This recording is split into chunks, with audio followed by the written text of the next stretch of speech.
Hello दोस्तों, unison classes में आपका स्वागत। हम लोग यूटेरिया बुक का बिहार एसएससी द्वितीय इंटर स्तरीय प्रतियोगी परीक्षा का प्रैक्टिस सेट कर रहे हैं, जिसमें कुल 15 प्रैक्टिस सेट दिया गया है। 4 सेट का वीडियो ऑलरेडी अपलोड किया जा चुका है, तो आज हम लोग सेट नंबर 5 देखेंगे। तो चलिए वीडियो को शुरू करते हैं।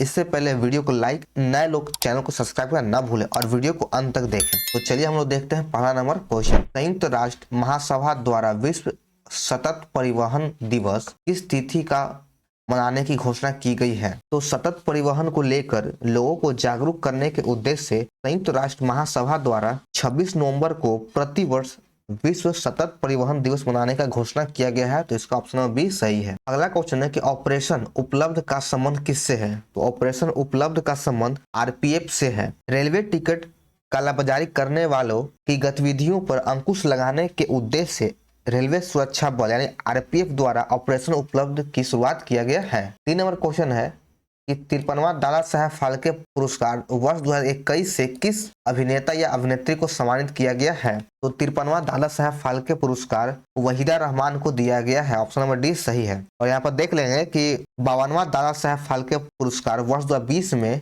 आशा पारेख को दिया गया था, और इससे पहले 2019 में 51वां दादा साहब फाल्के पुरस्कार रजनीकांत को दिया गया था, और उससे पहले वर्ष 2018 में 50वां दादा साहब फाल्के पुरस्कार अमिताभ बच्चन को दिया गया था। अगला क्वेश्चन है कि हाल ही में भारत के हरित क्रांति के जनक एम.एस. स्वामीनाथन का निधन हो गया। उन्हें किस वर्ष विश्व खाद्य पुरस्कार से सम्मानित किया गया था? तो इन्हें वर्ष 1987 में विश्व खाद्य पुरस्कार से सम्मानित किया गया था। ऑप्शन नंबर सी सही है। लॉजिस्टिक प्रदर्शन सूचकांक प्रतिवर्ष किसके द्वारा जारी किया जाता है? तो लॉजिस्टिक प्रदर्शन सूचकांक प्रतिवर्ष विश्व बैंक के द्वारा जारी किया जाता है। ऑप्शन नंबर सी सही है। और लॉजिस्टिक प्रदर्शन सूचकांक में भारत का वर्ष 2023 में स्थान 38वां है। ये भी याद रखें। छठा नंबर क्वेश्चन है, इस राष्ट्रीय उद्यान में हाल ही में गज उत्सव 2023 का आयोजन किया गया है? तो काजीरंगा राष्ट्रीय उद्यान में गज उत्सव 2023 का आयोजन किया गया है। ऑप्शन नंबर बी सही है। 2023 में कितने व्यक्तियों का पद्म विभूषण पुरस्कार 2023 से सम्मानित किया गया है? तो वर्ष 2023 में पद्म विभूषण से 6 व्यक्तियों को सम्मानित किया गया है। सी सही है। 15वां ब्रिक्स शिखर सम्मेलन 2023 का आयोजन कहाँ किया गया है? तो 15वां ब्रिक्स शिखर सम्मेलन का आयोजन दक्षिण अफ्रीका में किया गया है। डी नंबर सही है। 9वां क्वेश्चन है, संतोष ट्रॉफी 2023 के उप विजेता कौन है? तो इसका उप विजेता मेघालय राज्य है, और संतोष ट्रॉफी 2023 के विजेता घोषित किया गया है कर्नाटक राज्य, यानी आपका मेघालय उप विजेता रहा और कर्नाटक आपका विजेता रहा। 10वां है, किस आईआईटी द्वारा आव प्रहरी मोबाइल ऐप को लॉन्च किया गया है? तो आव प्रहरी मोबाइल ऐप आईआईटी दिल्ली के द्वारा लॉन्च किया गया है। द इंडियन मेट्रोपोलिज पुस्तक लेखक कौन है? तो इस पुस्तक के लेखक फिरोज गांधी है। ऑप्शन नंबर बी सही है। कोली लोक नृत्य का संबंध किस राज्य से है? तो कोली लोक नृत्य का संबंध महाराष्ट्र राज्य से है। ऑप्शन नंबर ए सही है। अंतर्राष्ट्रीय श्रम संगठन का मुख्यालय कहाँ है? तो अंतर्राष्ट्रीय श्रम संगठन का मुख्यालय जेनेवा में स्थित है, और अंतर्राष्ट्रीय श्रम संगठन की स्थापना वर्ष 1946 में किया गया था। इसे भी याद रखें। कैगा परमाणु विद्युत गृह की स्थापना कब की गई थी? तो इसका स्थापना वर्ष 2000 में किया गया था। चेकमेट विशप तथा गैम्बिट शब्द का संबंध किस खेल से है? तो इसका संबंध शतरंज से है। ऑप्शन नंबर बी सही है। भारत में निम्न में से कौन राजकोषीय नीति निर्धारित करता है? तो राजकोषीय नीति का निर्धारण वित्त मंत्रालय के द्वारा किया जाता है। ऑप्शन नंबर सी सही है। बजट एक लेख पत्र है, तो इसका सही आंसर हो जाएगा ऑप्शन नंबर सी, सरकार की राजकोषीय नीति का, यानी बजट एक लेख पत्र है सरकार की राजकोषीय नीति का। अगला क्वेश्चन देखते हैं। 18 नंबर है कि 18 नंबर में आपको सूची 1 और 2 को मिलान करना है। तो ओपन जनरल लाइसेंस यह विदेशी व्यापार से है। ट्राइसेम का मिलान होगा रोजगार से। थोक मूल्य सूचकांक का होगा मुद्रास्फीति से, और नकदी रिजर्व अनुपात का होगा ऋण नियंत्रण से। तो इसका कूट में आंसर है ऑप्शन नंबर ए 2, बी का 1, सी का 4 और डी का 3। अगला क्वेश्चन है कि भारत में पहली पंचवर्षीय योजना का आधार क्या था? तो भारत में पहली पंचवर्षीय योजना का आधार हेरोड डोवर मॉडल पे आधारित था। ऑप्शन नंबर ए सही है। और इससे जुड़ी एक और खास बात है कि प्रथम योजना का मुख्य उद्देश्य क्या था? तो प्रथम योजना का मुख्य उद्देश्य प्राथमिक कृषि एवं सिंचाई क्षेत्र को दिया गया था। और द्वितीय पंचवर्षीय योजना का मॉडल आपका पीसी महालनोबिस मॉडल था। तो ये भी देख ले। अगला क्वेश्चन है कि निम्नलिखित घटनाओं पर ध्यान दे और इन्हें क्रम के अनुसार व्यवस्थित करे। तो गरीबी हटाओ यह 1971 में चलाया गया। बैंकों का राष्ट्रीयकरण 19 जुलाई 1969 को हुआ। और हरित क्रांति का प्रारंभ 1966 से 67 में हुआ था। और ये गरीबी हटाओ जो अभियान चला, ये 5वीं पंचवर्षीय योजना का भी मुख्य उद्देश्य था।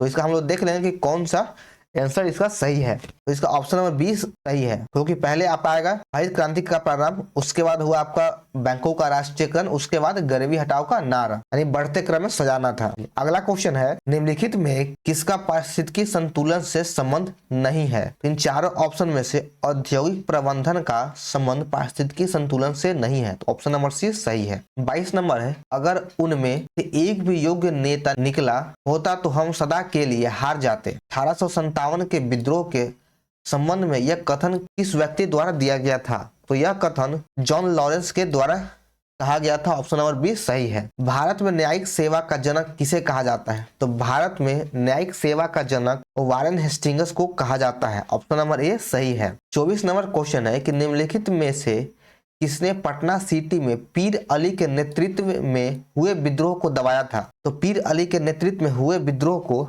दबाने वाले व्यक्ति का नाम है commissioner Taylor. Option number D सही है। 25वां नंबर क्वेश्चन है भारतीय राष्ट्रीय कांग्रेस का 37वां अधिवेशन जो गया में हुआ था, उस अधिवेशन की अध्यक्षता निम्नलिखित में से किस व्यक्ति के द्वारा किया गया था। तो गया अधिवेशन की अध्यक्षता देशबंधु चित्तरंजन दास के द्वारा किया गया था। ऑप्शन नंबर सी सही है। और कांग्रेस का गया में जो अधिवेशन हुआ था वह 1922 में हुआ था। 26 नंबर क्वेश्चन है निम्नलिखित घटनाओं को क्रम व्यवस्थित कीजिए और नीचे दिए गए कूट की सहायता से उत्तर दीजिए। हम लोग पहले चारों घटनाओं का तिथि जान लेते हैं कि चारों घटनाओं का कब घटित हुआ। तो मोपला विद्रोह वर्ष 1921 में, जालियांवाला बाग हत्याकांड हुआ 13 अप्रैल 1919 को, चौरी चौरा कांड जो 5 फरवरी 1922 को हुआ था। और इसी घटना के बाद आपका असहयोग आंदोलन स्थगित कर दिया गया था गांधी जी के द्वारा। प्रथम विश्व युद्ध की समाप्ति वर्ष 1918 में किया गया था। तो इसका सही आंसर हो जाएगा ऑप्शन नंबर सी। पहले आ जाएगा प्रथम विश्व युद्ध, उसके बाद आपका जालियांवाला बाग हत्याकांड, उसके बाद मोपला विद्रोह, उसके बाद लास्ट में आपका आएगा चौरी चौरा कांड। 27 नंबर क्वेश्चन है बिहार के किस जिले में असहयोग आंदोलन के दौरान झंडा कांड हुआ था। तो झंडा कांड बिहार के भागलपुर जिले में हुआ था और झंडा कांड फरवरी 1922 में हुआ था। 28 नंबर क्वेश्चन है कि अकबर द्वारा किए गए कार्यों का सही क्रम अनुसार व्यवस्थित कीजिए। तो यहाँ पर देख ले कि तीर्थ यात्री कर जो हुआ था 1963 में, तीर्थ यात्री कर 1563 में हुआ था। उसके बाद दास प्रथा का अंत 62 में हुआ। तो यह गलत है, क्रम में नहीं है। दास प्रथा का अंत 1562, जजिया कर 64, उसके बाद तीर्थ यात्रा कर, ये भी क्रम में नहीं है। ऑप्शन नंबर सी सही है, क्योंकि दास प्रथा का अंत 1562 में था, तीर्थ यात्रा कर 63 में हुआ, जजिया कर का समाप्ति 64 में हुआ और दहसाला प्रणाली लागू करना यह आपका हुआ 1582 में। आपका ऑप्शन नंबर सी क्रम में है। अगला क्वेश्चन है दारा सिकोह किस सूफी मत से प्रभावित था। तो दारा सिकोह कादरी संप्रदाय से प्रभावित था। ऑप्शन नंबर बी सही है। निम्नलिखित में से कौन सा हड़प्पा कालीन नगर 3 भागों में विभाजित था। तो 3 भागों में विभाजित नगर धौलावीरा था। ऑप्शन नंबर सी सही है। और धौलावीरा की खोज 1967 ईस्वी में जेपी जोशी के द्वारा किया गया था। तो इसके 3 भाग थे, पहला था दुर्ग भाग, दूसरा था मध्य भाग और तीसरा था निचला भाग। सिर्फ धौलावीरा में ही 3 भाग थे। अगला क्वेश्चन है किस बौद्ध संगीति में अनुशासन को लेकर मतभेद के कारण बौद्ध संघ अस्थावीर एवं महासंघिक में विभाजित हो गया था। तो अस्थावीर एवं महासंघिक में विभाजन द्वितीय बौद्ध संगीति में हुआ था। ऑप्शन नंबर बी सही है। और चौथी बौद्ध संगीति में बौद्ध धर्म का पुनः विभाजन हुआ था, वह हुआ था हीनयान एवं महायान में। 32 नंबर क्वेश्चन है मौर्य काल में संस्था एवं संचार का संबंध निम्नलिखित में से किससे था। तो इसका संबंध गुप्तचर व्यवस्था से था। और संस्था जो थी एक जगह रह के कार्य करने वाली गुप्तचर थी और संचार थी विभिन्न स्थानों पर घूम घूम कर कार्य करती थी। मेगास्थनीज द्वारा भारतीय समाज को 7 वर्गों में बांटा गया और निम्नलिखित में से 7 वर्ग में सम्मिलित नहीं है। कौन सा 4 ऑप्शन में से 7 वर्गों में नहीं आता है। तो इसमें पहला ऑप्शन है किसान, तो यह आता है। सैनिक यह भी है, और कारीगर या शिल्पी यह भी है, बल्कि क्षत्रिय 7 वर्ग में नहीं आता। तो इसका सही आंसर हो जाएगा ऑप्शन नंबर सी। निम्नलिखित में से कौन सा द्वीप भारत और श्रीलंका के मध्य स्थित है? तो रामेश्वरम द्वीप भारत एवं श्रीलंका के मध्य स्थित है, ऑप्शन नंबर सी सही है। और रामेश्वरम तमिलनाडु राज्य में स्थित है। भारत का कौन सा पतन लौह अयस्क निर्यात करने वाला सर्व प्रमुख पतन है? तो भारत में लौह अयस्क का निर्यात सबसे अधिक मार्मागोवा पतन से किया जाता है, यानी मार्मागोवा बंदरगाह से किया जाता है। अब हम लोग इसके बारे में जान लेते हैं कि मार्मागोवा बंदरगाह किस राज्य में है। तो मार्मागोवा बंदरगाह गोवा राज्य में है, और यह जुआरी नदी के मुहाने पर स्थित है। और इस पतन से, यानी इस बंदरगाह से आयात कम लेकिन सबसे अधिक निर्यात किया जाता है। चलिए 36 नंबर क्वेश्चन देखते हैं। हिंद महासागर में सबसे बड़ा द्वीप है कौन सा? तो हिंद महासागर का सबसे बड़ा द्वीप मेडागास्कर द्वीप है, ऑप्शन नंबर सी सही है। गंगा का डेल्टा निम्न में से किस प्रकार का डेल्टा का उदाहरण है? तो गंगा नदी का डेल्टा चपाकार आकार का डेल्टा है, और इसका आकार त्रिभुजाकार है। तो इसका सही आंसर हो जाएगा option number C. 38 number question है, आल्प्स पर्वत के उत्तरी ढाल के सहारे स्विट्जरलैंड में बहने वाली स्थानीय पवन कौन सी है? तो स्विट्जरलैंड में बहने वाली स्थानीय पवन कौन है? और इस हवा को हम लोग अंगूर पकाने वाली हवा भी कहते हैं। तो ऑप्शन नंबर बी सही है। भूकंप का सर्वाधिक प्रभाव किस पर होता है? तो भूकंप का सबसे अधिक प्रभाव अधिकेंद्र पे होता है। अब हम लोग यहाँ पे देख लेते हैं केंद्र और अधिकेंद्र में क्या अंतर है। जहां भूकंप आती है धरती के अंदर के बिंदु को केंद्र कहा जाता है, और भूकंप जिस जगह पे आती है बिंदु पे आता है तो उस बिंदु के ऊपर धरती के ऊपर के बिंदु को अधिकेंद्र कहा जाता है। तो इसका सही आंसर हो जाएगा ऑप्शन नंबर ए अधिकेंद्र। 40 नंबर क्वेश्चन है कि निहारिका क्या है? तो निहारिका एक तप्त गैस का बादल है, ऑप्शन नंबर ए सही है। 41 नंबर क्वेश्चन है, इसमें सूची 1 और सूची 2 को मिलान करना है। एक तरफ आपका वन्य जीव अभ्यारण्य है और दूसरे तरफ राज्य दिया गया है। चलिए हम मिलान करते हैं।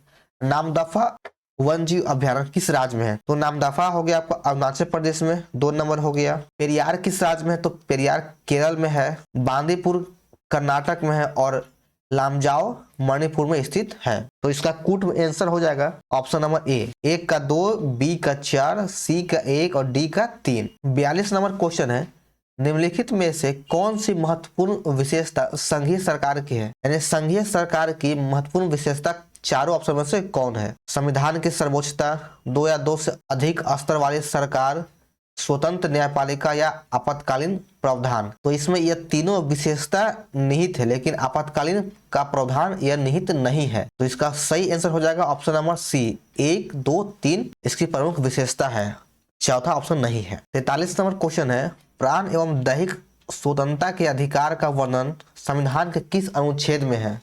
तो प्राण एवं दैहिक स्वतंत्रता का अधिकार अनुच्छेद 21 में निहित है, ऑप्शन नंबर सी सही है। अब इन चारों ऑप्शन को भी हम लोग देख लेते हैं कि अनुच्छेद 22 में क्या उल्लेख है। तो अनुच्छेद 22 में कुछ दशाओं में गिरफ्तारी और निरोध से संरक्षण है। अनुच्छेद 20 में वर्णन है अपराध के लिए दोष सिद्धि के संबंध में, और अनुच्छेद 23 में है मानव दुर्व्यापार व बलात् श्रम का निषेध। अगला क्वेश्चन है, किसी राज्य के लोक सेवा आयोग के कार्यों को निम्नलिखित में से किस एक के अनुमोदन से संघ लोक सेवा आयोग को सौंपा जा सकता है? तो यह भारत के राष्ट्रपति के अनुमोदन से सौंपा जा सकता है, ऑप्शन नंबर डी सही है। और इसका उल्लेख अनुच्छेद 315 के 4 के तहत है। 45 नंबर क्वेश्चन है, निम्नलिखित में नीति निर्देशक तत्व के बारे में क्या असत्य है, यानी क्या गलत है? संविधान के भाग 4 में नीति निर्देशक तत्व का वर्णन है, सही है। आयरलैंड के संविधान से नीति निर्देशक तत्व की प्रेरणा ली गई है, यह भी सही है। नीति निर्देशक तत्व न्यायालय में परिवर्तनीय नहीं है, यह भी सही है। और इनका मूल उद्देश्य राजनीतिक लोकतंत्र की स्थापना करना है, यह गलत है। नीति निर्देशक तत्व का राजनीतिक लोकतंत्र की स्थापना करने का कोई उद्देश्य नहीं है, यह बिल्कुल ही गलत। 46 नंबर क्वेश्चन है, वर्तमान में राज्यसभा के कितने सदस्य केंद्र शासित प्रदेश में चुनकर आते हैं? तो केंद्र शासित प्रदेश से 8 सदस्य चुनकर आते हैं, ऑप्शन नंबर 20 सही है। बिहार में लोकसभा के लिए आवंटित सीटों में से कितना अनुसूचित जाति के लिए आरक्षित है? तो बिहार में अनुसूचित जाति में 6 सीटें आरक्षित है, ऑप्शन नंबर 20 सही है।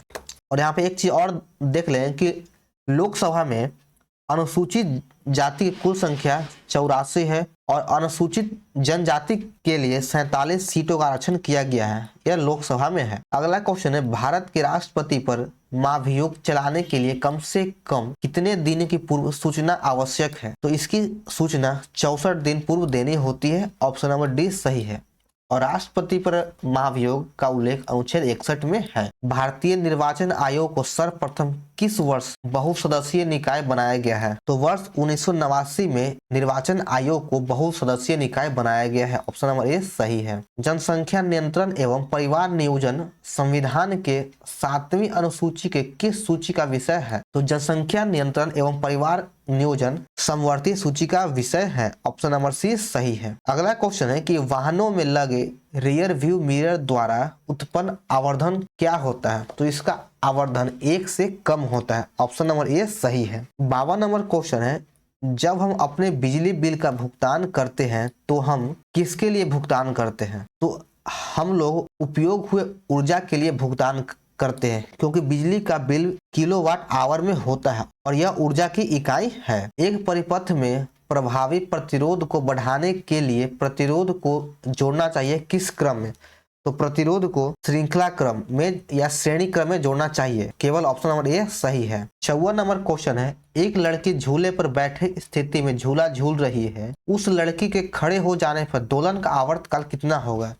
तो दोलन का आवर्तकाल कम हो जाएगा। ऑप्शन नंबर ए सही है। रॉकेट गति के किस नियम पर काम करता है? तो रॉकेट न्यूटन के तीसरे नियम पर काम करता है। ऑप्शन नंबर सी सही है। और यह संवेग संरक्षण के भी सिद्धांत पे कार्य करता है। 56 नंबर है, जब 1 जूल का कार्य 1 सेकंड में किया जाता है तो शक्ति क्या होता है? तो शक्ति 1 वाट होता है और यह शक्ति का मात्रक ही वाट है और शक्ति बराबर होता है किया गया कार्य बटा समय। तो इसका आंसर 1 वाट होगा। 57 नंबर क्वेश्चन है, 1 हर्ज होता है किसके बराबर? तो 1 हर्ज प्रति मिनट 60 कंपन के बराबर होता है। ऑप्शन नंबर डी सही है। निम्नलिखित में से कौन सा एक एंटीबायोटिक नहीं है? तो चारों ऑप्शन में से ऑप्शन नंबर डी सही है। इनमें से कोई नहीं, बाकी एरिथ्रोमाइसिन, पेनिसिलिन, स्ट्रेप्टोमाइसिन ये सभी एंटीबायोटिक है, इसलिए इनमें से कोई नहीं आंसर होगा। मायोग्लोबिन में कौन सी धातु होती है? तो मायोग्लोबिन में लोहा धातु होता है। ऑप्शन नंबर डी सही है। निम्नलिखित में सही सुमेलित है कौन? उत्पादक हिरन, यह गलत है कि हिरन कभी उत्पादक हो ही नहीं सकता है।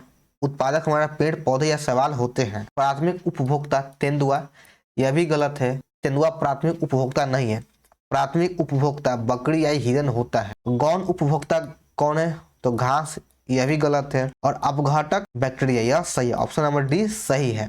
61 नंबर क्वेश्चन है, मनुष्य में एफ्लाटॉक्सिन खाद्य विषाक्तता द्वारा समानतः कौन सा अंग प्रभावित होता है? तो प्रभावित होने वाला अंग है यकृत। ऑप्शन नंबर बी सही है। शुष्क स्थानों में उगने वाले पौधे को क्या कहते हैं? तो शुष्क स्थानों में उगने वाले पौधे को जीरोफाइट कहा जाता है। ऑप्शन नंबर ए सही है। और नमक युक्त मिट्टी में उगने वाले पौधे को हेलोफाइट कहा जाता है। और हाइड्रोफाइट हम लोग पानी में उगने वाले पौधों को कहते हैं। और सेक्युलेंट कहा जाता है पौधे का मोटा भाग जिसमें पानी जमा होता है, उसे सेक्युलेंट कहा जाता है। चलिए अगला क्वेश्चन देखते हैं। 63 नंबर, टाइफाइड तथा कॉलरा किसका उदाहरण है? तो यह जल और जन्य रोगों का उदाहरण है। ऑप्शन नंबर बी सही है। मानव आंख किस तरंगदैर्घ्य के प्रकाश में सबसे सहूलियत अनुभव करता है? तो यह 5500 एंगस्ट्रम में सबसे अधिक सहूलियत अनुभव करता है और इसका रंग होता है पीला हरित रंग। 65 नंबर क्वेश्चन है, सौर ऊर्जा एटीपी में बदलती है, तो सौर